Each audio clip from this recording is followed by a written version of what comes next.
Welcome. തൈമനാണ്. Parkinson's disease video സീരീസിലെ നമ്മുടെ ആദ്യത്തെ ഫസ്റ്റ് വീഡിയോ. ഈ വീഡിയോയിൽ നമ്മൾ പറയുന്നത് ക്ലിനിക്കൽ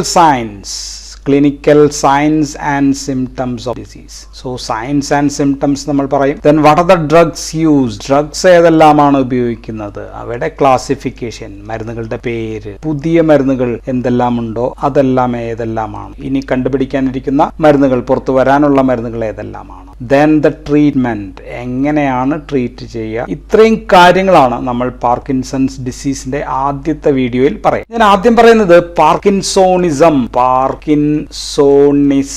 എന്ന് പറഞ്ഞാൽ എന്താണ് എന്നുള്ള കാര്യമാണ് ഞാൻ പറയുന്നത്. സോ പാർക്കിൻസോണിസം ഒരു ക്ലിനിക്കൽ സിൻഡ്രോം ആണ്.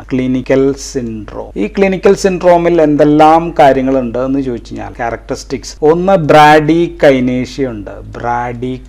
ഇതെല്ലാം എന്താണെന്ന് ഞാൻ പുറകെ പറയുന്നുണ്ട്. ദെൻ ഇൻക്രീസ്ഡ് മസിൽ ടോൺ ഭയങ്കരമായിട്ട് കൂടിയിരിക്കും. ഇൻക്രീസ്ഡ് ട്രമർ എന്ന് വെച്ചാൽ വിറയലാണ്, കൈകാലുകളോ മസിലുകളൊക്കെ വിറയ്ക്കുകയാണ്. And defect in postural defects. So ഇത്രയും കാര്യങ്ങൾ ചേർന്ന ഒരു സിൻഡ്രോം, ഈ 4 കാര്യങ്ങൾ ചേർന്ന ഒരു സിൻഡ്രോം, കുറച്ച് സംഭവങ്ങൾ കൂടിയുണ്ട്, എല്ലാം കൂടി ചേർന്ന ഒരു സിൻഡ്രോമിനെയാണ് നമ്മൾ പാർക്കിൻസോണിസം എന്ന് പറയുന്നത്. സോ ഈ സിൻഡ്രോം ഉണ്ടാവാൻ പല കാരണങ്ങളുണ്ട്. ഒരെണ്ണം മൾട്ടി സിസ്റ്റം അട്രോഫി എന്ന് പറയുന്ന അസുഖം കൊണ്ടുവരാം. ദെൻ പോസ്റ്റ് എൻസെഫലാറ്റിക് പാർക്കിൻസോണിസം, അങ്ങനെയുള്ള പ്രശ്നങ്ങൾ മൂലം വരാം. ദെൻ ഡ്രഗ് ഇൻഡ്യൂസ്ഡ് പാർക്കിൻസോണിസം വരാം. ദെൻ പിന്നെയുണ്ട് പല കാര്യങ്ങൾ, പല ന്യൂറോ ഡിജനറേറ്റീവ് കണ്ടീഷൻസ് മൂലം വരാം. എല്ലാം ഒന്നും പറയുന്നില്ല.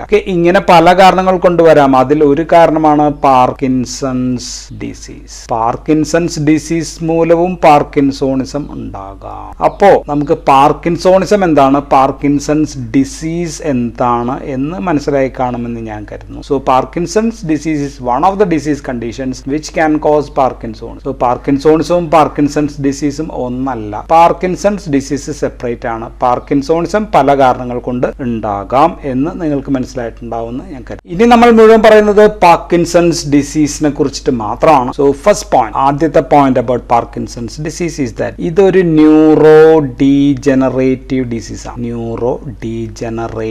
ഡിസീസിൽ പെടുന്ന ഒരു അസുഖമാണ്. നമ്മൾ ഓൾറെഡി ഒരു ന്യൂറോ ഡീജനറേറ്റീവ് ഡിസീസ് ഡിസ്കസ് ചെയ്തു. അതിന്റെ പേര് അൽഷീമേഴ്സ് ഡിസീസ് എന്നാണ്. വേറൊരെണ്ണം ഹണ്ടിങ്ടൺസ് ഡിസീസ് ഉണ്ട്. ദെൻ വിൽസൺസ് ഡിസീസ് ഉണ്ട്. ദെൻ അമൈലോട്രോപിക് ലാറ്ററൽ സ്ക്ലീറോസിസ് എന്ന് പറയുന്ന AML ഉണ്ട്. മൾട്ടിപ്പിൾ സ്ക്ലീറോസിസ് ഉണ്ട്. സോ ഇങ്ങനെ തുടങ്ങി വിവിധ തരം ന്യൂറോ ഡീജനറേറ്റീവ് ഡിസീസ് ഉണ്ട്. സോ ഇതും പാർക്കിൻസൺസ് ഡിസീസും ഒരു ന്യൂറോ ഡീജനറേറ്റീവ് ഡിസീസ് ആണ്. ന്യൂറോ ഡീജനറേറ്റീവ് എന്ന് പറഞ്ഞാൽ ബ്രെയിനിന്റെ ചില ഭാഗങ്ങൾ പതിയെ ഇങ്ങനെ സ്ലോലി ആൻഡ് പ്രോഗ്രസീവ്ലി നശിക്കുന്നതിനെയാണ് നമ്മൾ ന്യൂറോ ഡീജനറേഷൻ എന്ന് പറയും. അടുത്ത ചോദ്യം, പാർക്കിൻസൺസ് ഡിസീസ് എന്തുകൊണ്ട് ഉണ്ടാകുന്നു എന്നുള്ളതാണ്. എന്തുകൊണ്ട് വരുന്നു? സോ അപ്പൊ നമ്മൾ പറയുന്നത് അത് ഇഡിയോപ്പതിക് ആണ്. എന്ന് വെച്ചാൽ നമ്മൾക്ക് കാരണങ്ങൾ അറിയില്ല. സോ ഇഡിയോപ്പതിക് റീസൺസ് ആണ്. സോ ഇത് നമ്മൾ രണ്ടാക്കി ക്ലാസിഫൈ ചെയ്യാം. ഒന്ന് സ്പൊറാഡിക് എന്ന് വിളിക്കാം.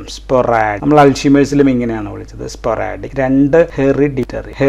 സ്പൊറാഡിക് ആണ് ഏറ്റവും കൂടുതൽ. സാറിന് 60 വയസ്സിനൊക്കെ മുകളിലുള്ള ആളുകളിൽ പതിയെ പാർക്കിൻസൺസ് ഡിസീസ് വരുന്നതാണ് നമ്മൾ സ്പൊറാഡിക് എന്ന് പറയാം. ഹെറിഡിറ്ററി എന്ന് വെച്ച് കഴിഞ്ഞാൽ ഫാമിലിയിലാണ്. ആ ഫാമിലിയായിട്ട് ബന്ധപ്പെട്ട ആർക്കെങ്കിലൊക്കെ ഉണ്ടെങ്കിൽ 60 വയസ്സ് വരെ വേണ്ട, 45+ ആകുമ്പോഴത്തേക്കും ഈ രോഗം വരാം. ഇനി MPTP എന്ന് പറയുന്ന ഒരു കെമിക്കൽ, ഇതിന്റെ പേര് മീഥൈൽ ഫിനൈൽ ടെട്രാഹൈഡ്രോപിരിഡിൻ എന്നാണ്. സോ ഇത് നമ്മൾ ശരീരത്തിലേക്ക് കുത്തിവെച്ച് കഴിഞ്ഞാൽ, അല്ലെങ്കിൽ നമ്മൾ അനിമൽസിലേക്ക് കുത്തിവെച്ചിട്ട് അവരിൽ പാർക്കിൻസൺസ് ഡിസീസ് ഉണ്ടാക്കുന്നുണ്ട്. അപ്പോൾ നമ്മൾ പഠിക്കാൻ വേണ്ടി ഇതാണ് കുത്തിവെക്കുക. സോ അതുകൊണ്ട് തന്നെ ചില chemicals can also induce Parkinson's disease. അപ്പൊ എൻവയോൺമെന്റൽ റീസൺസും ഒരു കാരണത്തിൽ വരാം. ഇനി ഇവിടെ പാത്തോ പാർട്ട് ഞാൻ സെപ്പറേറ്റ് വേറെ വീഡിയോയിലായിരിക്കും ചെയ്യുക. ആൽഫ-സൈനൂക്ലിനെ കുറിച്ചിട്ടൊക്കെ സെപ്പറേറ്റ് വേറെ വീഡിയോയിൽ ചെയ്യാം. ഇനി നമുക്കറിയേണ്ടത് ഈ രോഗം തലച്ചോറിന്റെ ഏത് ഭാഗത്താണ് ഉണ്ടാവുന്നത് അല്ലെങ്കിൽ അഫക്ട് ചെയ്യുന്നത് എന്നുള്ളതാണ്. സോ അപ്പൊ നമ്മൾ വരച്ചു, ഇത് മെഡുലയാണ്, ഇത് പോൺസ് ആണ്, ഇത് mid brain. So mid brain, ഇതാണ് മിഡ് ബ്രെയിൻ എന്ന് പറയുന്ന ഭാഗം. ഇതിന്റെ മുന്നിൽ ഹൈപ്പോതലാമസ് ഉണ്ട്, ഇവിടെ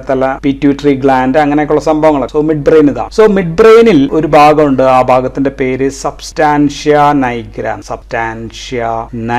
അതിൽ തന്നെ അതിന്റെ 2 ഭാഗങ്ങളിലൊന്ന് പാർസ് കോമ്പാക്ട്. സോ പ്രശ്നം ഇവിടെയാണ്. സബ്സ്റ്റാൻഷ്യ നൈഗ്ര പാർസ് കോമ്പാക്റ്റയിലാണ് പ്രശ്നം. ഇവിടെ നിന്നാണ് ഇതിപ്പോ സബ്സ്റ്റാൻഷ്യ നൈഗ്ര പാർസ് കോമ്പാക്റ്റ് ആണെന്ന് വിചാരിച്ചാൽ അത് കറുത്തിരിക്കുന്നതുകൊണ്ടാണ് നൈഗ്ര എന്നുള്ള വാക്ക് വരിക. ഇവിടെയാണ് സബ്സ്റ്റാൻഷ്യ നൈഗ്ര എന്ന് നമ്മൾ വിചാരിച്ചു കഴിഞ്ഞാൽ ഇവിടെ നിന്ന് ബ്രെയിനിന്റെ ഉള്ളിലേക്ക് കോർട്ടക്സിലേക്കൊക്കെ പല ന്യൂറോണുകൾ പ്രവഹിക്കുന്നുണ്ട്. ഇവിടെ നിന്ന് തുടങ്ങി ബ്രെയിനിന്റെ പല ഭാഗങ്ങളിൽ അവസാനിക്കും. അതിലൊരെണ്ണം പോകുന്നത് ബേസൽ ഗാംഗ്ലിയയിലേക്കാണ്. ബേസൽ ഗാംഗ്ലിയ എന്ന് പറയുന്ന ഭാഗം. ബേസൽ ഗാംഗ്ലിയ എന്ന് വെച്ചാൽ ഒറ്റ ഒരു സ്ട്രക്ചർ അല്ല, പല സ്ട്രക്ചറുകൾ ചേർന്നാണ്. അതിൽ പ്രധാനമായിട്ടും കോഡേറ്റ് ന്യൂക്ലിയസ് എന്ന് പറയുന്ന ഒരു ഭാഗമുണ്ട്. ദെൻ പുട്ടാമൻ എന്ന് പറയുന്ന ഒരു ഭാഗമുണ്ട്. ഗ്ലോബസ് പാലിഡസ് എന്നൊക്കെ പറയുന്ന ഭാഗങ്ങൾ കൂടിയുണ്ട്. ഇനി അഡീഷണൽ ഭാഗങ്ങൾ കൂടിയുണ്ട്. നമുക്ക് പ്രധാനപ്പെട്ട ഇത്ര മതി. സോ ഈ ബേസൽ ഗാംഗ്ലിയയുടെ പണി എന്താണ്? ബേസൽ ഗാംഗ്ലിയ ആണ് നമ്മുടെ ഫൈൻ മൂവ്മെന്റ്സ്, നമ്മുടെ മോട്ടോർ മൂവ്മെന്റ്സ് എന്ന് വെച്ചാൽ ഞാൻ ഈ എഴുതുന്നതെല്ലാം മോട്ടോർ മൂവ്മെന്റ്സ് ആണ്. ഞാൻ നോക്കുന്നത് എന്റെ നടപ്പ് ഇരിപ്പ് എല്ലാം കൃത്യം മോട്ടോർ മൂവ്മെന്റ്സ് ആണ്. നമ്മൾ കൃത്യമായിട്ട് ഉദ്ദേശിക്കുന്ന മൂവ്മെന്റ്സ് അത് കൃത്യമായിട്ട് ചെയ്യിക്കുക എന്നുള്ളതാണ് ഇതിന്റെ ഫംഗ്ഷൻ. സോ ഇവിടെ നിന്ന് വരുന്ന ന്യൂറോൺ ഈ ഭാഗങ്ങളിലേക്ക് റിലീസ് ചെയ്യുന്ന ന്യൂറോ ട്രാൻസ്മിറ്ററുടെ പേര് ഡോപ്പമിൻ.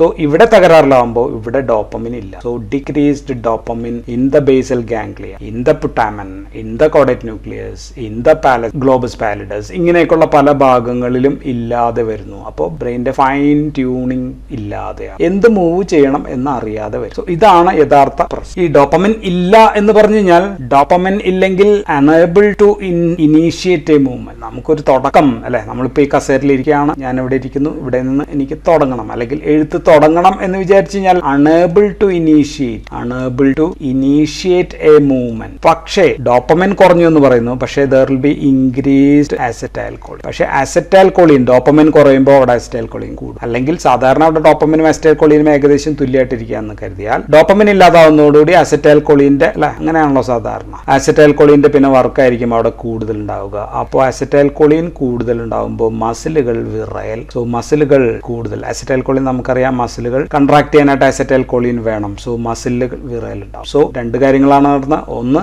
ഡിക്രീസ്ഡ് ഡോപ്പമിൻ നമ്മൾ DA എന്നാണ് എഴുതുക. Decreased dopamine and increased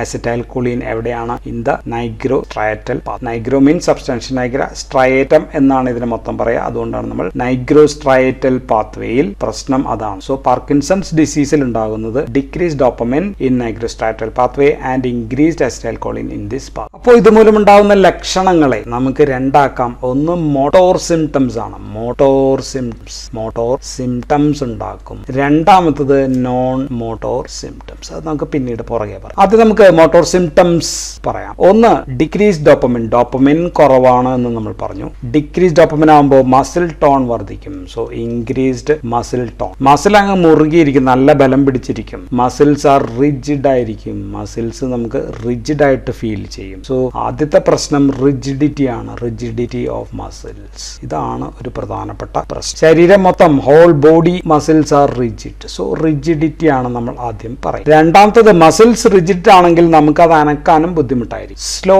movement. അപ്പൊ അനക്കാൻ ബുദ്ധിമുട്ടാകുമ്പോൾ സ്ലോ മൂവ്മെന്റ് ആണ്. സ്ലോ മൂവ്മെന്റിനെ നമ്മൾ പറയാ ബ്രാഡി കൈനേഷ്യ എന്നാണ് പറയാം. പതിയെ മാത്രം കൈനേഷ്യ. സോ രണ്ടാമത്തെ പ്രശ്നം ബ്രാഡി കൈനേഷ്യ ആണ്. ബ്രാഡി കൈനേഷ്യ അല്ലെങ്കിൽ നമുക്കതിനെ ഹൈപ്പോ കൈനേഷ്യ എന്നും വിളിക്കാം. ഹൈപ്പോ കൈനേഷ്യ അത് മൂവ്മെന്റ് കുറയലാണ്. ഹൈപ്പോ കൈനേഷ്യ എന്നും പറയാം. ഇപ്പൊ ഞാൻ എഴുതുകയാണെങ്കിൽ മൂവ്മെന്റ് ശരിയല്ലെങ്കിൽ എന്റെ അക്ഷരങ്ങൾ ചെറുതായിട്ട് വരും. സോ കൈയക്ഷരം ചെറുതാവും. മൈക്രോഗ്രാഫിയ ഉണ്ടാകും. ഞാൻ സംസാരിക്കുകയാണെങ്കിൽ എന്റെ അവിടുത്തെ മസിലും കൺട്രാക്ട് ചെയ്യണമല്ലോ, അവിടെയും ഉണ്ട്. ഞാൻ ആഗ്രഹിക്കുന്ന അനുസരിച്ച് മസിൽ ചുരുങ്ങുകയും വികസിക്കുകയും ചെയ്താൽ അത് കൃത്യമായിട്ട് വർക്ക് ചെയ്യില്ല. സോ സ്പീച്ച് കുറയും. സോ ഇറ്റ് ക്യാൻ പ്രൊഡ്യൂസ് ഡിസ്ഫോണിയ, ശബ്ദമൊക്കെ കുറയും. ദെൻ ചിലപ്പോൾ മൂവ്മെന്റ് ഒട്ടുമില്ലാതാവുകയാണെങ്കിൽ നമ്മൾ അതിനെ എക്കൈനേഷ്യ എന്നാണ് പറയുക. എക്കൈനേഷ്യ ഒട്ടുമില്ല movement. So all together there is poverty of movements എന്ന് പറയാം. ദാരിദ്ര്യമാണ് മൂവ്മെന്റ്സിന് ദാരിദ്ര്യം. പോവർട്ടി ഓഫ് മൂവ്മെന്റ്സ് ആണ് ഉണ്ടാകുക. സോ രണ്ട് പ്രധാന കാര്യങ്ങൾ നമ്മൾ ഇവിടെ എഴുതി, റിജിഡിറ്റി ആൻഡ് ബ്രാഡി കൈനേഷ്യ. ശരീരം അനക്കാൻ നടക്കാൻ ഒക്കെ ബുദ്ധിമുട്ടാവുമ്പോൾ എന്ത് പറ്റും?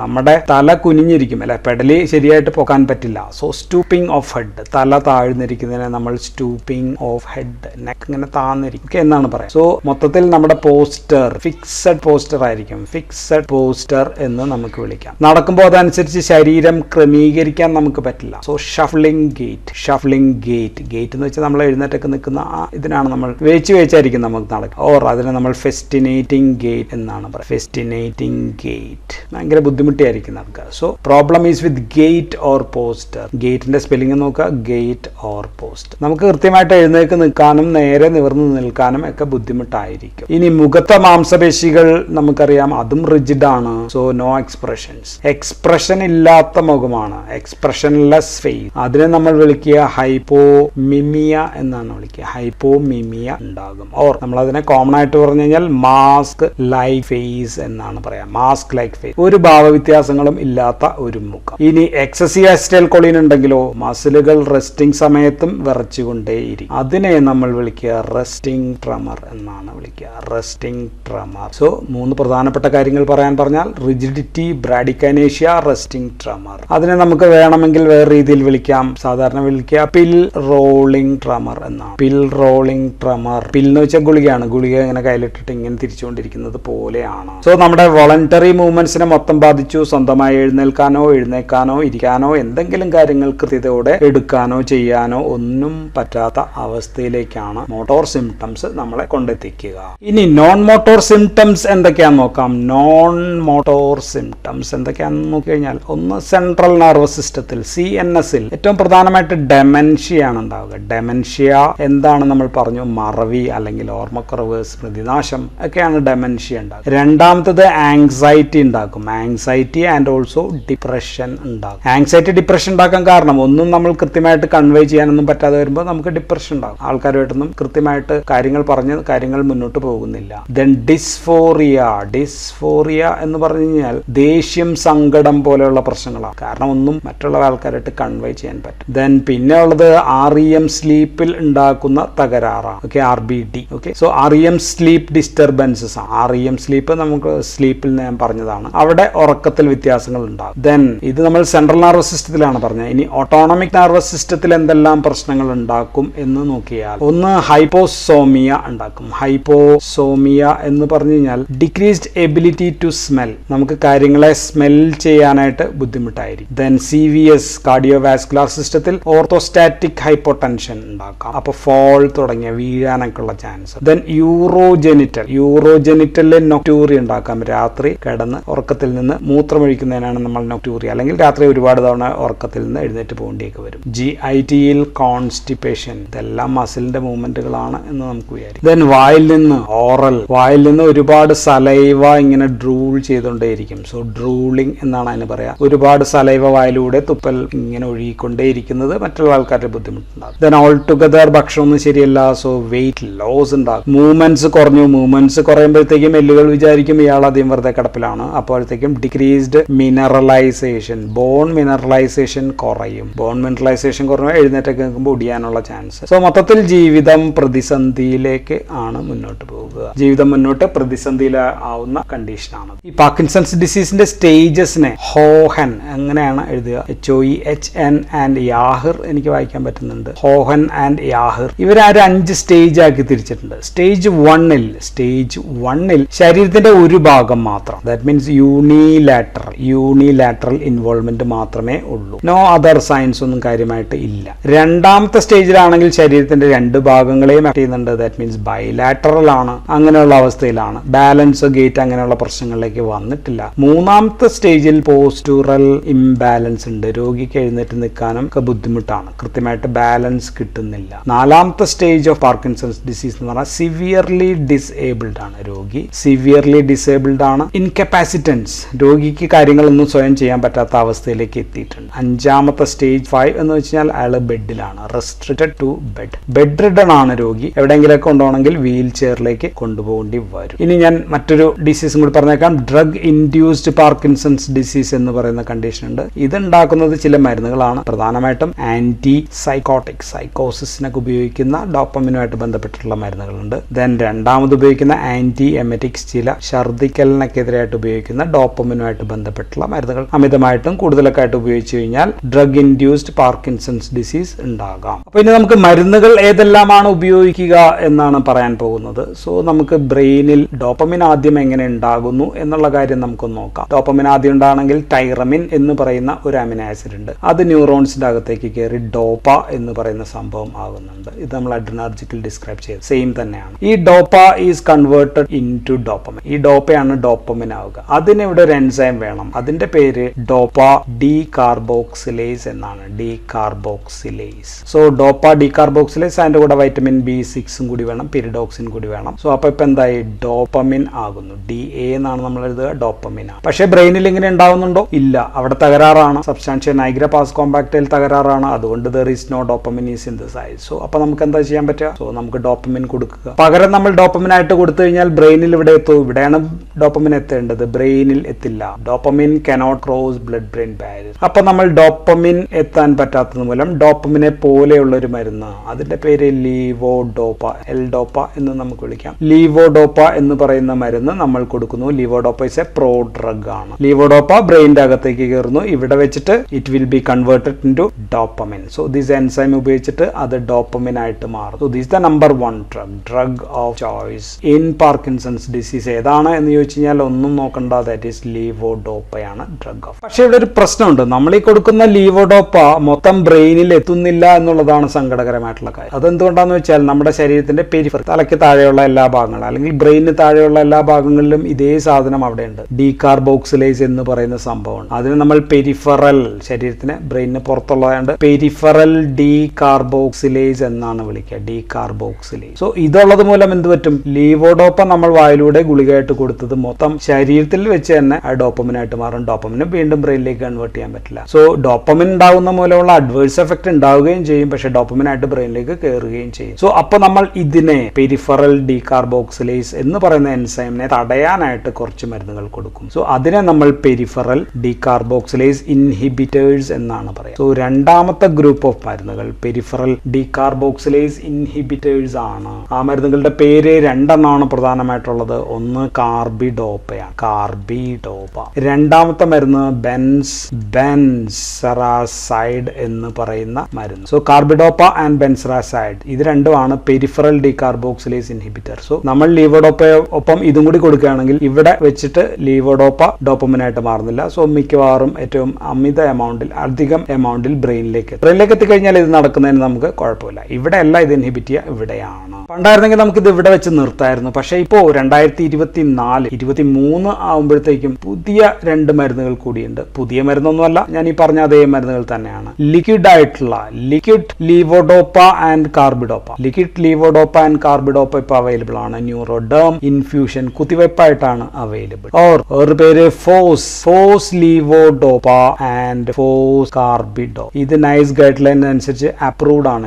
അതിന് രണ്ടും കൂടി ചേരുമ്പോൾ അതിനെ വിളിക്കുക പ്രോ ഡുവോ ഡോപ്പ എന്നാണ്. രണ്ടും കൂടി ചേരുന്നതുകൊണ്ടാണ് ഡുവോ. പ്രോ ഡ്രഗുകളാണ്. സോ ഇത് നമുക്ക് കുത്തിവെക്കാം. കുത്തിവെച്ച് കഴിഞ്ഞാൽ 24 മണിക്കൂറും സബ്ക്യൂട്ടേനിയസ് ഇൻഫ്യൂഷൻ ആയിട്ട് അങ്ങ് പതിയെ ശരീരത്തിൽ ഫുൾ ടൈം നേരെ നിൽക്കുന്ന മരുന്നുകളാണ്. സോ ഇതേ മരുന്നുകൾ തന്നെയാണ്, പക്ഷെ പുതിയൊരു ഫോം ആയിട്ട് അവൈലബിൾ ആണ്. ദെൻ ഈ ലീവോഡോപ്പ തന്നെ പുതിയൊരു ഫോമിൽ 2018 മുതൽ അവൈലബിൾ ആണ്. ലീവോഡോപ്പ അത് ഇൻഹെയിൽഡ് ലീവോഡോപ്പയാണ്. ഇൻഹലേഷൻ ആയിട്ട് ഉപയോഗിക്കുന്ന ലീവോഡോപ്പ 2018 മുതൽ ഇൻബ്രിജ എന്ന പേരിൽ FDA അപ്രൂവ്ഡ് ഡ്രഗ് ആണ്. സോ ഏറ്റവും വലിയ പ്രശ്നം എന്തായിരുന്നു? ബ്ലഡിൽ വെച്ച് ബ്ലഡ് ബ്രെയിൻ ബാരിയറിൽ കടന്ന് അധികം എത്തുന്നില്ല എന്നുള്ളതാണ്. സോ ഇൻഹെയിൽഡ് ആകുമ്പോഴത്തേക്കും വേഗം എത്തും. മെറ്റബോളിസം കുറവായിരിക്കും. പെരിഫറൽ മെറ്റബോളിസം കുറയ്ക്കാൻ വേണ്ടിയിട്ടുള്ള ഒരു ഫോർമുലേഷനാണ്. സോ നമ്മൾ ഡോപ്പമിൻ ഉണ്ടാകുന്ന വരെയുള്ള കഥയാണ് പറഞ്ഞത്. ഇനി ഉണ്ടായ ഡോപ്പമിൻ എന്ത് ചെയ്യണം? അത് വെസിക്കിളിനകത്തേക്ക് സ്റ്റോർ ചെയ്യണം. സോ ഇവിടെ ഒരു ട്രാൻസ്പോർട്ടർ ഉണ്ട്, VMAT എന്നാണ് അതിന്റെ ട്രാൻസ്പോർട്ടറിന്റെ പേര്. So it will be taken dopamine into it. ഇവിടെ ഒരു മരുന്നുണ്ട്, ഞാൻ ഇവിടെ പറയുന്നില്ലേ, ഇമ്പോർട്ടന്റ് അല്ല. ദെൻ എങ്ങാനും ഡോപ്പമിൻ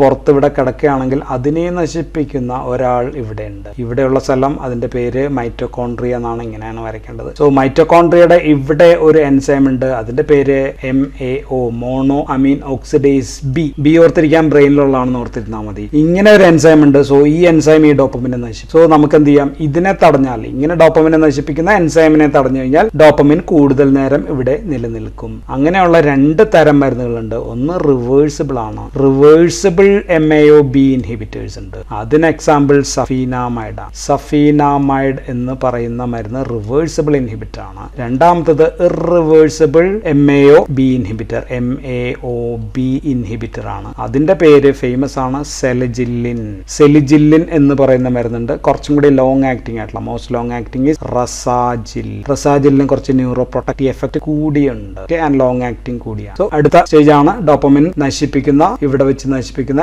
MAO-B തടയലാണ് അടുത്ത രണ്ട് ഗ്രൂപ്പുകളുടെ പണി. ഇനി ഡോപ്പമിൻ ഇവിടെ ഇങ്ങനെ റിലീസ് ചെയ്തു എന്ന് കരുതുക, അതിലൂടെ ഇങ്ങനെ പൊട്ടി, അതിൽ നിന്ന് ഡോപ്പമിൻ ഇവിടെ എത്തി, സിനാപ്സിലെത്തി. സോ സിനാപ്സിൽ അടുത്ത ന്യൂറോണിന്റെ ഇവിടെ ഇങ്ങനെ ന്യൂറോൺ ഉണ്ടെങ്കിൽ ഇവിടെ ഒരു എൻസൈം ഉണ്ടാകും, അല്ലെങ്കിൽ ചിലപ്പോഴെങ്കിലും സോലുബിൾ കോംപ്റ്റ് ഇവിടെയും കാണാം. അതിന്റെ പേര് കോംപ്റ്റ് എന്നാണ്, കാറ്റക്കോൾ ഓ മീഥൈൽ ട്രാൻസ്ഫറേസ്. സോ ഇത് 2-3 സ്ഥലങ്ങളുണ്ട്. ഒന്ന് സെൻട്രൽ നർവസ് സിസ്റ്റത്തിൽ ഇവിടെയുണ്ട്, ദെൻ GIT-ലും ഉണ്ട്. അപ്പൊ CNS-ലും GIT-ലും 2 സ്ഥലത്തും ആക്ട് ചെയ്യുന്ന കോംപ്റ്റ് ഇൻഹിബിറ്റർ ആണ് ടോൾ കാപ്പോൺ എന്ന് പറയുന്ന മരുന്ന്. ഇല്ല, GIT-ൽ മാത്രം തടയുന്ന മരുന്നുണ്ട്, അതിന്റെ പേര് എൻഡകാപ്പോൺ എന്ന് പറയുന്ന മരുന്നുണ്ട്. പുതിയതായിട്ട് ഒപാകാപ്പോൺ വന്നിട്ടുണ്ട്. ദെൻ പുതിയതായിട്ട് വേറൊരെണ്ണം കൂടി വന്നു എന്ന് എനിക്ക് കൃത്യം ഓർമ്മയില്ല, നിറ്റേകാപ്പോൺ എന്ന് പറയുന്ന ഒരു മരുന്ന് കൂടി ഉണ്ട്. സോ ഇതെല്ലാം കോംപ്റ്റ് ഇൻഹിബിറ്റേഴ്സ് ആണ്. ഇതാണ് അടുത്ത ഗ്രൂപ്പ് മരുന്ന്. നമുക്ക് പുതിയതായിട്ട് ഒന്നും കൂടി ന്യൂറോൺ വരയ്ക്കാം. ഇവിടെ നിന്ന് ഡോപ്പമിൻ റിലീസ് ചെയ്ത് കഴിഞ്ഞു, ഇനി നമുക്ക് ചെറുത് മതി. ഇവിടെ ഡോപ്പമിൻ എത്തി, അടുത്ത ആക്ഷൻ ഉള്ളത് ഇവിടെയാണ്. ഓക്കെ, അടുത്ത ന്യൂറോൺ അതാണല്ലോ നടക്കേണ്ടത്. ഇവിടെയുള്ള ന്യൂറോണിനെ പ്രവർത്തനം ശരിയാക്കിയിട്ട് വേണം എന്ത് വേണ്ടത്, മസിൽ കോർഡിനേഷൻ നടത്താൻ. സോ ഇവിടെ ഡോപ്പമിന് റിസപ്റ്റർ ഉണ്ട്, ഒന്ന് D1 റിസപ്റ്റർ മുതൽ D5 റിസപ്റ്റർ വരെ. സോ ഡോപ്പമിൻ ഇവിടെ നിന്ന് വരുന്നു, ഇവിടെ ഒന്ന് പിടിക്കുന്നു. So these work like agonists. So dopamine agonist. സോ ഇവിടെ പ്രശ്നം എന്താ, ഇവിടെ ഡോപ്പമിൻ ഇല്ല എന്നുള്ളതാണ് പ്രശ്നം. സോ നമ്മളിപ്പോൾ മരുന്ന് കൊടുക്കുകയാണ്, മരുന്ന് കൊടുത്ത് ഇവിടെ പോയി പിടിക്കുകയും അത് ഡോപ്പമിനെ പോലെ വർക്ക് ചെയ്യുകയും ചെയ്യാം. So these drugs are called as dopamine receptor agonists എന്നാണ് നമ്മൾ ഇവയെ വിളിക്കുക. സോ നമുക്ക് ഡോപ്പമിൻ ഇല്ല എന്നുള്ളൊരു പ്രശ്നമേ ഇല്ല, നമ്മൾ മരുന്ന് കൊടുക്കുന്നു, ഡോപ്പമിനെ പോലെ ആക്ട് ചെയ്യാൻ പറയും. Dopamine receptor agonist 2 തരമുണ്ട്. ഒന്ന് എർഗട്സ് ഉണ്ട്. എർഗട്ട് എന്ന് പറയുന്നത് ക്ലാവിസെപ്സ് പെർപ്യൂറ എന്ന് പറയുന്ന ഒരു ഫംഗസിൽ നിന്ന് കിട്ടുന്ന സാധനം. ഈ ഫംഗസിൽ നിന്ന് കിട്ടുന്ന ചില എർഗോടോക്സിൻസ്, അതുപോലെയുള്ള മരുന്നുകളാണ്. ഉദാഹരണം ബ്രോമോക്രിപ്റ്റിൻ ആണ് ഒരെണ്ണം. ബ്രോമോക്രിപ്റ്റിൻ എന്ന് പറയുന്ന ഒരു മരുന്ന്. കാബർഗോലിൻ, CABER, കാബർഗോലിൻ എന്ന് പറയുന്ന ഒരു മരുന്ന്. പെർഗോലൈഡ് എന്ന് പറയുന്നത്. ഇതെല്ലാം എർഗട്ട് ലൈക്ക് ഡ്രഗ് ആണ്. എർഗോട്ടിസം പോലെയുള്ള പ്രശ്നങ്ങൾ ഉണ്ടാകും, അതുകൊണ്ട് നമുക്ക് ഈ മരുന്ന് അത്ര സ്വീകാര്യമല്ല. അപ്പൊ നമ്മൾ നോൺ എർഗോട്സ് ആണ് ഇപ്പൊ ഉപയോഗിക്കുക. നോൺ എർഗോട്സ് ഡ്രഗുകൾ നമ്മൾ ഉപയോഗിക്കുന്നുണ്ട്. അത് തന്നെ പലതരമുണ്ട്. ഒന്ന് അത് ഗുളികയായിട്ട് ഓറലായിട്ട് കൊടുക്കാൻ പറ്റുന്നതാണ്. ഇതാണ് നമ്മൾ അധികം ഉപയോഗിക്കുക. മരുന്നിന്റെ പേര് പ്രാമിപെക്സോൾ എന്നാണ്. പ്രാമിപെക്സോൾ എന്ന് പറയുന്ന ഒരു മരുന്നാണ്. ദെൻ മറ്റൊരു മരുന്ന് റോപിറിനോൾ.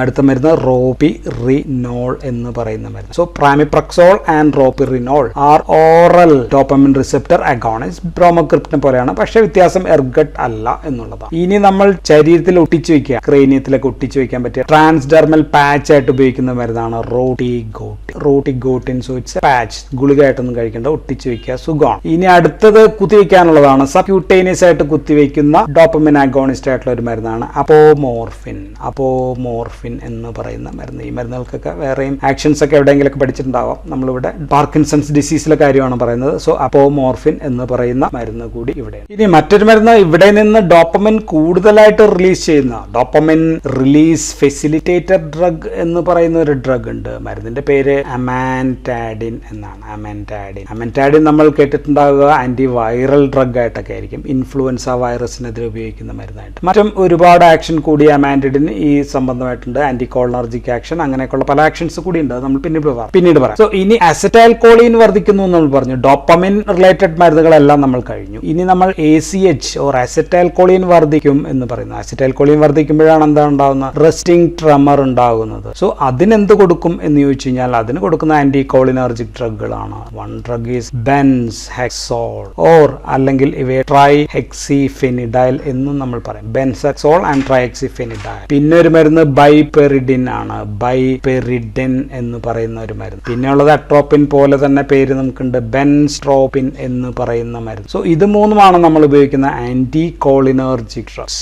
ഇനി നമ്മുടെ ടെക്സ്റ്റുകളിൽ ചില ആന്റി ഹിസ്റ്റമിൻസ് കാണാം. ആന്റി ഹിസ്റ്റമിൻസ് അവയ്ക്കൊന്നും കാര്യമായിട്ടുള്ള ആക്ഷൻസ് ഒന്നുമില്ല. ഉദാഹരണം ഓർഫനാഡ്രിൻ എന്ന് പറയുന്ന മരുന്നുണ്ട്. പ്രോമെഥൈസിനൊക്കെ ത്രിപാഠിയിലൊക്കെ എഴുതി വെച്ചിട്ടുണ്ട്, പക്ഷെ ഇതൊന്നും കാര്യമായിട്ട് യൂസ് ചെയ്യാത്ത മരുന്നുകളാണ്. ഇനി മറ്റൊരു ഗ്രൂപ്പ് മരുന്ന് കൂടി ഉപയോഗിക്കുന്നുണ്ട്. ആ ഗ്രൂപ്പ് ഓഫ് മരുന്നിന്റെ പേര് A2A, അഡിനോസിൻ റിസപ്റ്ററിൽ ആക്ട് ചെയ്യുന്നതാണ്. ആന്റഗോണിസ്റ്റ് വിഭാഗം മരുന്നുകൾ കൂടി നമ്മൾ ഉപയോഗിക്കുന്നുണ്ട്. പേര് ഇസ്ട്രാഡിഫില്ലിൻ എന്ന് പറയുന്ന ഒരു മരുന്ന് കൂടി ഉപയോഗിക്കുന്നുണ്ട്. സോ ഇത് വിയറിംഗ് ഓഫ് കുറയ്ക്കുന്ന ഒരു മരുന്ന്. എന്താണ് വിയറിംഗ് ഓഫ് എന്ന് പിന്നീട് പറയാം. ഇനി PG പിള്ളേർക്ക് ഇത്രയും പോരാ. PG പിള്ളേർക്ക് what are the advances in Parkinson's disease. Advanced ഇപ്പൊ എന്തൊക്കെ നടക്കുന്നു എന്നുള്ളത് കൂടി അവർക്ക് ആൻസർ ചെയ്യണം. സോ അവർക്കും കൂടി വേണ്ടി പറയണം. സോ മരുന്നിന്റെ പേര് ബുൻറ്റാനെറ്റ നെറ്റാപ്പ് എന്നാണ്. ബുണ്ട നെറ്റാപ്പ് എന്ന് പറയുന്ന ഒരു മരുന്ന്, ഒരു മഷ്റൂം ചൈനീസ് മെഡിസിനിൽ നിന്ന് കിട്ടിയ ഒരു മരുന്നാണ്. ഇപ്പോ ഫേമസ് ആയിട്ടുള്ള ഗാനോഡെർമ അല്ലെങ്കിൽ ലിൻഷൻ എന്നൊക്കെയാണ് അതിന് പറയാം. സോ ഇതിൽ നിന്ന് കിട്ടുന്ന ഒരു മരുന്ന് ഇപ്പോ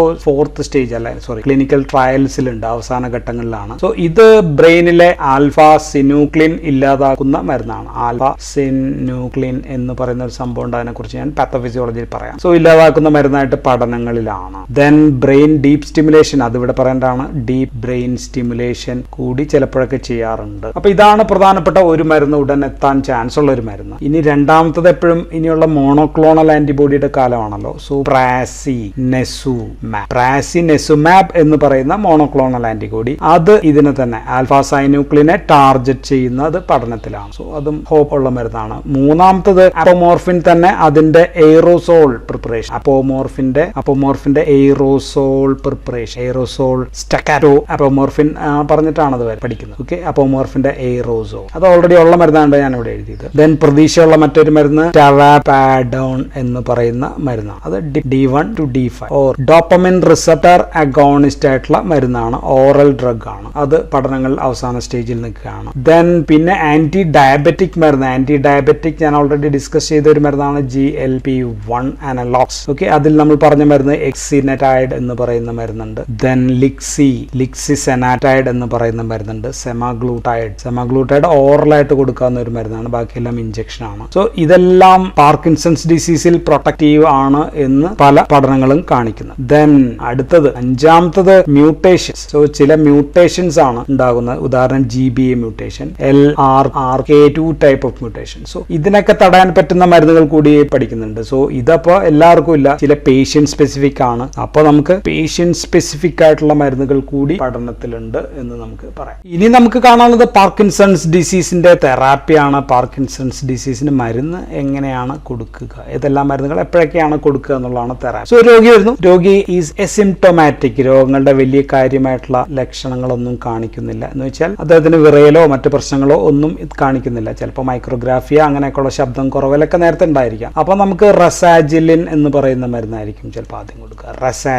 റസാജിലിൻ ന്യൂറോ പ്രൊട്ടക്റ്റീവ് എഫക്ട് ഉണ്ടെന്നും പറഞ്ഞു, മാത്രമല്ല ലോങ് ആക്ടിങ് കൂടിയാണ്. റസാജിലിൻ ഓർ നമുക്ക് കൊടുക്കാവുന്നത് സെലിജിലിനും കൊടുക്കാം. റസാജിലിൻ ഓർ സെലിജിലിൻ കൊടുക്കുന്നത്. So not symptoms symptomatic. പക്ഷേ രണ്ടാമത്തെ കേസിൽ രോഗിക്ക് സിംറ്റംസ് ഉണ്ട്, സിംപ്റ്റോമാറ്റിക് ആണ് രോഗി എങ്കിൽ ഇപ്പോൾ നമ്മൾ എന്ത് ചെയ്യും എന്ന് വെച്ച് കഴിഞ്ഞാൽ വിത്ത് ഫങ്ഷണൽ ഇമ്പയർമെന്റ്, രോഗിക്ക് ഫങ്ഷണൽ ഇമ്പയർമെന്റ് ഉണ്ട്. ഇങ്ങനെയാണെങ്കിൽ നമ്മൾ എന്ത് ചെയ്യും എന്ന് നോക്കിയാൽ നമുക്ക് മൈൽഡ് ആണോ നോക്കാം. ആദ്യം symptoms, if the symptoms R mild ആണെങ്കിൽ നമുക്ക് കൊടുക്കാവുന്നത് ഡോപ്പമിൻ റിസപ്റ്റർ അഗോണിസ്റ്റുകളാണ് നമ്മൾ പഠിച്ചത്. റിനോൾ പോലെയുള്ള മരുന്ന് നമ്മൾ പറഞ്ഞു, പ്രാമിപ്രക്സോൾ പോലെയുള്ള മരുന്ന് നമ്മൾ. സോ ഇത് രണ്ടും നമുക്ക് കൊടുക്കാം. അല്ല മൈൽഡ് അല്ല, മോഡറേറ്റ് ടു സിവിയർ ആണെങ്കിൽ വി വിൽ ഗോ ഫോർ ലീവോഡോപ്പയിലേക്ക് പോകും. So the drug is levodopa. Then so levodopa is the drug of choice.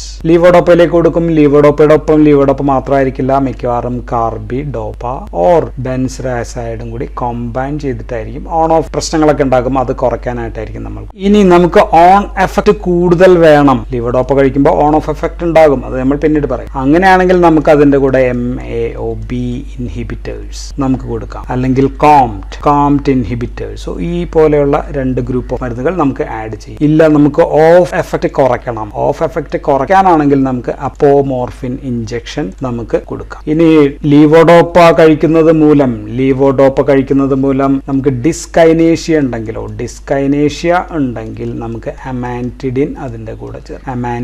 അമാൻറ്റാഡിൻ എന്ന് പറയുന്ന മരുന്ന് നമുക്ക് അതിന്റെ ഒപ്പം ചേർക്കാം. ദെൻ റെസ്റ്റിംഗ് ട്രെമർ കുറയ്ക്കാൻ നമുക്ക് എന്ത് കൊടുക്കണം? ആന്റി കോളിനർജിക് ഡ്രഗ്സ് കൊടുക്കണം. ട്രൈഹെക്സിഫെനിഡൈൽ, ബെൻസ്ട്രോപ്പിൻ അങ്ങനെയൊക്കെയുള്ള മരുന്നായിരിക്കും നമ്മൾക്ക്. ഇനി പാർക്കിൻസൺസ് ഡിസീസിൽ ഉള്ള